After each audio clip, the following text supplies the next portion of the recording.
There are certain truths so stark, so unflinching, that no one dares to speak them aloud. They stay buried beneath poetic illusions wrapped in flowery language, masked as noble ideals about love and devotion. We romanticize them to avoid their sting. Because if these truths were ever looked at without the disguise, the entire fantasy built around love, connection, and eternal loyalty would begin to disintegrate. But it's in those very shadows, those uneasy, often painful truths, where real clarity lives. They don't whisper, they confront. They don't comfort, they cut. They tear through the illusions, not to leave you broken, but to open your eyes. And one of the hardest truths, one that many men instinctively avoid, is this: a woman does not love the way you do. She never has. Not because she's heartless or deceptive, but because her emotional reality operates on a different wavelength. While you're busy crafting dreams of forever, painting pictures of unity and timeless love, she is observing, choosing, evolving. Where your love comes from a place of longing and emotional surrender, hers is guided by something far more ancient. Something rooted in instinct, adaptation, and quiet calculation. But you didn't know that. No one ever told you. Since you were a kid, you were taught to believe that one day the right woman would show up. You were fed stories where love fixes everything, where sacrifice always pays off, and where if you give your whole heart, you'll get the same love back. You were told that not giving up was romantic, that crying over love meant you cared, that giving yourself completely was the right thing to do. But no one told you the one thing that matters most, that the kind of love you're hoping for, the one that gives fully and lasts forever, isn't always the kind of love many women give, and it's not how many of them choose who to love. Schopenhauer saw it clearly and didn't sugarcoat it.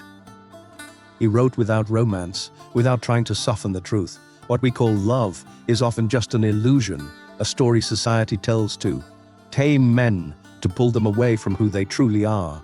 This idea of a soulmate, it might just be a biological instinct, dressed up as destiny. He didn't say this to hurt, but to wake us up.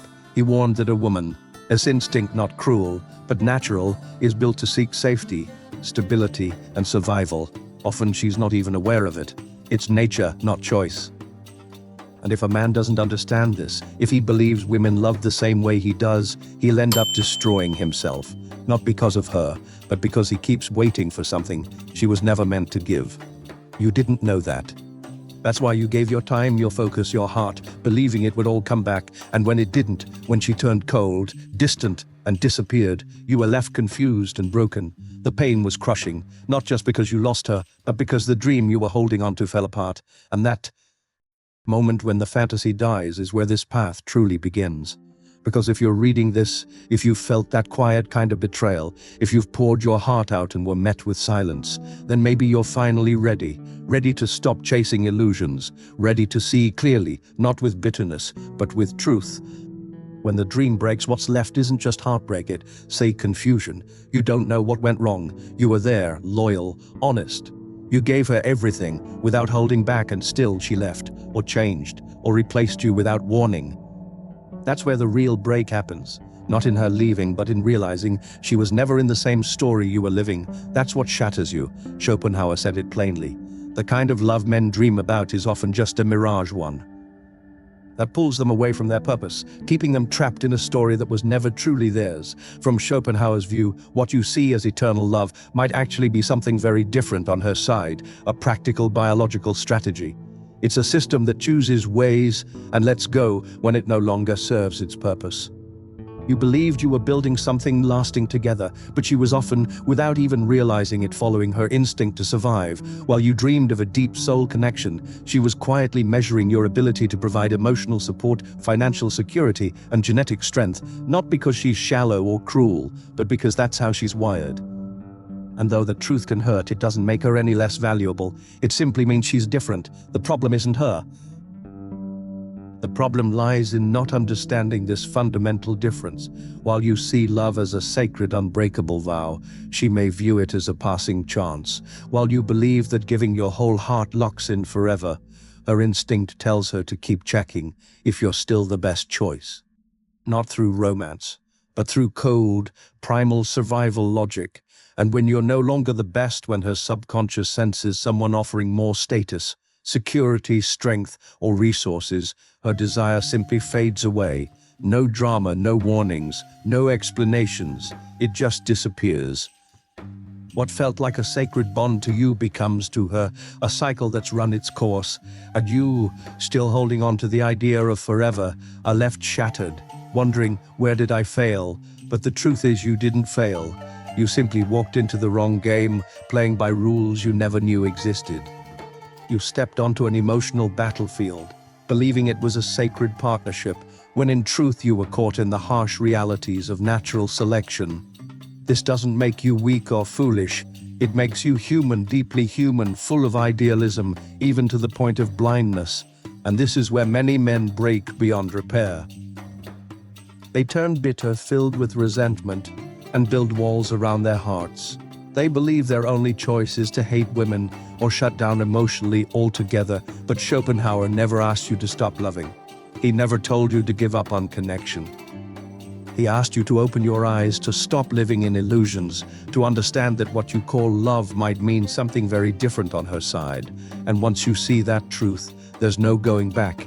The veil lifts, and with it, the whole story that kept you kneeling when everything falls apart, and she walks away. Whether she leaves physically or drifts away emotionally, you're left stunned, unsure how to respond. You weren't drawn into this bond out of convenience. You entered it fueled by hope, by the deep belief that she wasn't just a chapter, or a passing phase, or a fleeting chance. She was the final destination. That's why when she pulls away, or someone else enters her world, your entire reality crumbles. You feel the cold weight of the unexplainable, and the worst part, you blame yourself. So you try harder, you send more messages, make grander gestures, desperate to hold on to what you thought you had.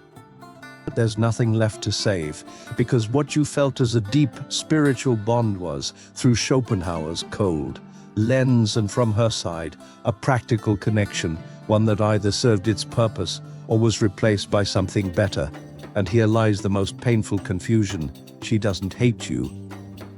She may not even know why. She's simply disconnected, not out of cruelty or intention, but because her instinct told her to, because she no longer saw you as a source of safety or progress.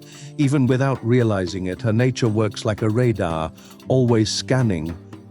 And when it picks up someone with more status, resources, strength, or promise, her attraction shifts. You can't understand how this is possible, how someone can say, "I love you" one day, then act like a stranger the next. But that's because you still see love as a straight line, something that once born only grows. You don't realize that for her, love is fluid, ever changing, shaped by forces you can't control or even see. So in your desperation, you crawl, you cry, you beg. You become a shadow of the man you once were, trying to revive something that's already gone. You humiliate yourself, believing that your love alone can spark her interest again. But the more you lower yourself, the more you disappear, and the less she notices you, because she doesn't respond to your pain. She responds to your position, and when that position becomes needy, submissive, desperate, it loses the value her instinct is looking for. In that silent, unseen process, you don't just lose a woman, you lose your center, your dignity fades away, your sense of direction collapses, because everything you had was tied to her.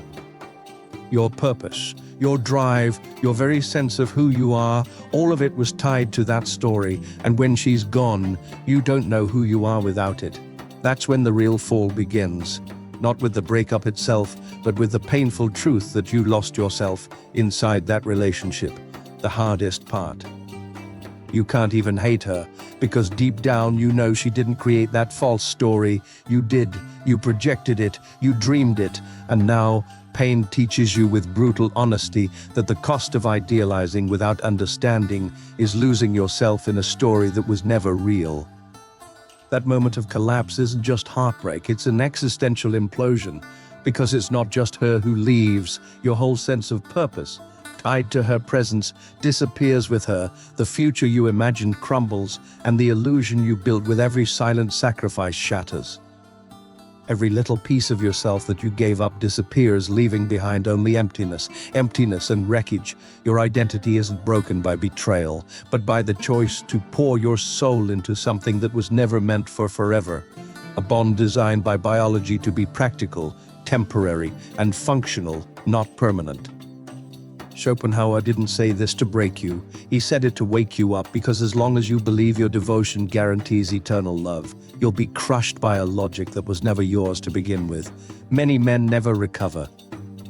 They stay stuck in the ruins of a broken story, chasing the same illusion with new names and faces, hoping it'll be different this time. But nothing changes. It's not the woman who must change. It's your perception that has to shatter. Your understanding, your mental framework, the story you thought was true. And to do that, you must face a brutal truth. Or didn't say I allowed it to blame yourself. It's your key to freedom. You are the one who gave everything without expecting true. Give back. You are the one who bent your path to follow hers. You were the one who paused building your own kingdom to invest in hers. You believed love meant pain, that persistence was heroic, that giving up was weakness. But the real weakness is feeding an illusion that's draining your soul. When you say, I allowed it, you're not punishing yourself, you're taking back control.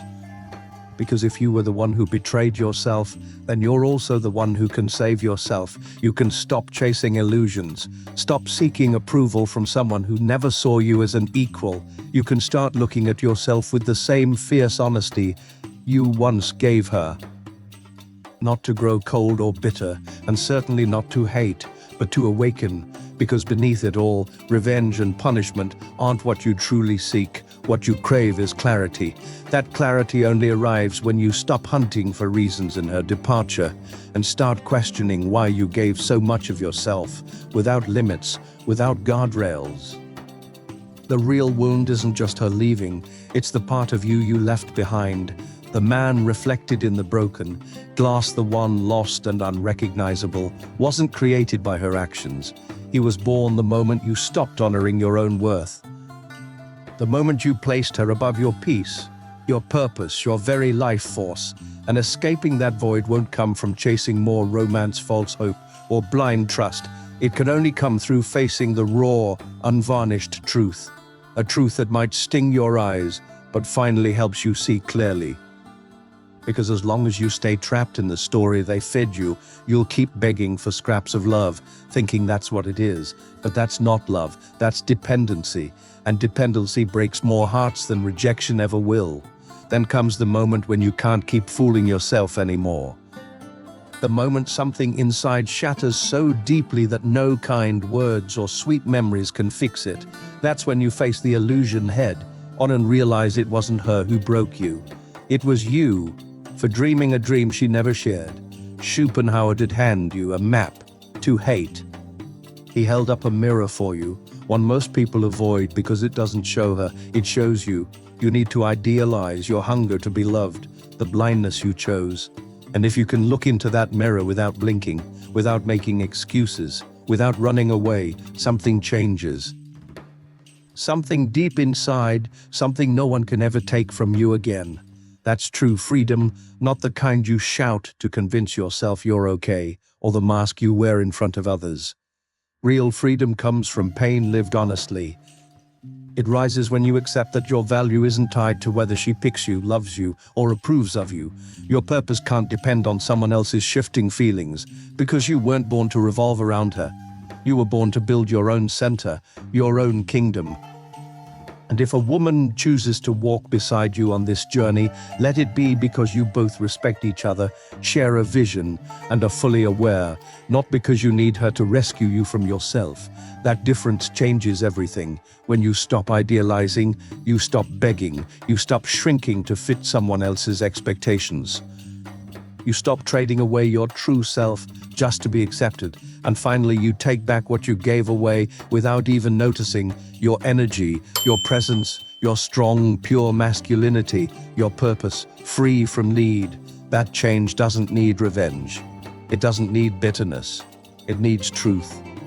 The kind of truth that reminds you you're not here to be loved as a dream, but to be respected for who you really are. And if that respect doesn't come, if they don't see or value you, then you have to find the courage to walk away, not with anger, but with dignity. You are not a stepping stone, not a temporary phase, not a tool to be used. You are your own purpose, a man who stands tall, even if he stands alone. one who'd rather face the silence of his truth than live trapped in the golden cage of illusion. That choice, though hard at first, is what separates a conscious man from the child still hoping for love like a fairy tale. Illusions don't fade on their own. They end when you decide to let go, when you name the lie, understand it, and release it. Then your true self rises. Not the one who chased approval or gave without limits, but the one who will never again lose his soul to a story someone else wrote. Now you know, and knowing this means there's no going back. You can't keep believing in something you've already seen fall apart. You can't betray yourself by chasing a fantasy that's shown its true face. Love isn't the enemy. Women aren't the enemy. The real enemy was the lie you were told and chose to believe, but not anymore. Because now you walk with open eyes, a strong spine, and a soul that's still whole. Not to hate, but to never abandon yourself again. And that is the real victory.